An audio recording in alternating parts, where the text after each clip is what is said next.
ഇന്നലെ ഞങ്ങളുടെ ചർച്ചിൽ കരോൾ സർവീസായിരുന്നു.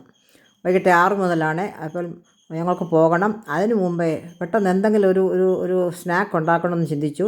അല്പം അരിപ്പൊടി, 2 ഗ്ലാസ് അരിപ്പൊടി, 1 ഗ്ലാസ് തേങ്ങ, 2 ടീസ്പൂൺ അരിപ്പൊടി 1 ഗ്ലാസ് വെള്ളത്തിൽ കുറുക്കി, കപ്പി കാച്ചി കുറുക്കി അത് തണുപ്പിച്ച് അതും 1/2 ടീസ്പൂൺ ഈസ്റ്റും 2 ടീസ്പൂൺ പഞ്ചസാരയും ടോട്ടൽ 2 കപ്പ് വെള്ളവും കൂടെ ചേർത്ത് മിക്സിയിൽ അരച്ച് വലിയ പാത്രത്തിലാക്കി വെച്ചിരും. 2 മണിക്കൂർ, 12 മണിക്ക് അരച്ച് വെച്ചതാണ്. 2 മണി ആയപ്പോഴത്തേക്ക് മാവ് നല്ലതുപോലെ പുളിച്ച് പൊങ്ങി വന്നിട്ടുണ്ട്. കുറച്ച് പാലപ്പം ചുട്ടു.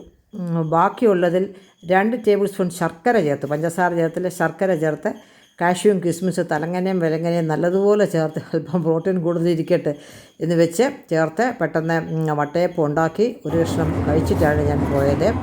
അങ്ങനെ ചർച്ചിലെത്തി. അവിടെ കരോൾ സർവീസ് 6 മുതൽ 9:30 വരെയായി. ഞങ്ങൾ 9 മണിയൊക്കെ ആയപ്പോഴത്തേക്കും ചർച്ചിന് പുറത്തിറങ്ങി. ചർച്ച് പള്ളിയുടെ അകവശവും അതേപോലെ തന്നെ പുറത്തുമൊക്കെ മനോഹരമായ ലൈറ്റ് ദീപാലങ്കാട്ട് അലങ്കരിച്ച് വെച്ചിട്ടുണ്ട്.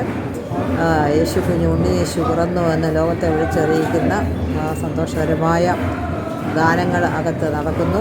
ഇത് പള്ളിയുടെ പുറവശമാണ്. ലൈറ്റുകൾ കൊണ്ട് മനോഹരമായിട്ട് അലങ്കരിച്ചിട്ടുണ്ട്.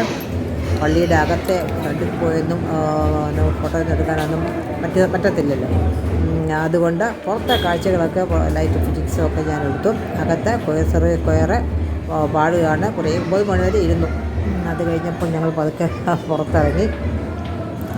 മനോഹരമായ പാട്ടുകൾ, വിവിധ പ്രായക്കാർ, 5 മുതൽ 12 വയസ്സുള്ള ഒരു ഗ്രൂപ്പ്, യൂത്തിന് വേറൊരു ഗ്രൂപ്പ്, സ്ത്രീകൾക്ക് വേറൊരു ഗ്രൂപ്പ്, സീനിയർ സിറ്റിസൺസിന് വേറൊരു ഗ്രൂപ്പ്, വേറെ ഒരു മിഷൻ ഫീൽഡിൽ ഹാർവ്യവരുമുണ്ട്, അവർക്ക് വേറൊരു ഗ്രൂപ്പ്. ഇവരൊക്കെയും മനോഹരമായ പാട്ടുകൾ പഠിച്ച് നല്ല വാദ്യമേളത്തോടുകൂടി മ്യൂസിക്കിൻ്റെ അകമ്പടിയോടുകൂടി തന്നെ നല്ല മനോഹരമായ പാട്ടുകൾ പാടി കുറേ നേരം ഇരുന്നു.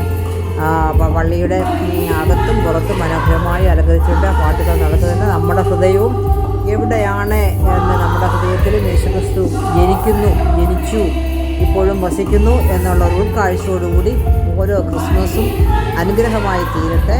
എന്നെപ്പോലെ നിൻ്റെ അയൽക്കാരനെ സ്നേഹിക്കണമെന്നുള്ള യേശുക്രിസ്തുവിൻ്റെ തത്വം മറ്റുള്ളവരെയും അതുപോലെ തന്നെ കാണാനായിട്ട് നമ്മുടെ കൂടെ നിൽക്കുന്നവരെ, നമ്മുടെ വീട്ടിൽ ജോലി ചെയ്യുന്നവരെ, നമ്മുടെ ചുറ്റുപാടുമുള്ള കുടുംബങ്ങളെ അവർക്കൊക്കെയും അവരെയും ഈ ക്രിസ്മസിന് മറക്കാതിരിക്കാൻ ഓർക്കാനായിട്ട് നമ്മുടെ ക്രിസ്മസ് കാലഘട്ടം ചിലവഴിക്കുന്നത് നല്ലതാണ്. മിഷൻ ഫീൽഡിലുള്ളവരൊക്കെ വീടുകളിൽ വന്ന് ഗായക സംഘം പാട്ടുപാട് അവർക്കൊക്കെയും നല്ല തുകകളൊക്കെ അവരുടെ മിഷൻ ഫീൽഡിന് വേണ്ടിയതായ വർക്കിനൊക്കെ കൊടുക്കുക. എല്ലാ ഇടവക ജനങ്ങളും അതുപോലെ തന്നെ എല്ലാം സംബന്ധിക്കുന്നുണ്ട്. അതെല്ലാവർക്കും അനുഗ്രഹമായി തീരട്ടെ. അതുപോലെ ഈ വർഷം അനുഗ്രഹമായി എല്ലാവർക്കും സന്തോഷവും സമാധാനവുമുള്ള ഒരു ക്രിസ്മസ്, അതേപോലെ ഒരു പുതിയ വർഷം ആയി തീരട്ടെ എന്ന് പ്രാർത്ഥിക്കുന്നു. ഗായക സംഘം പാട്ടുപാടുന്നു.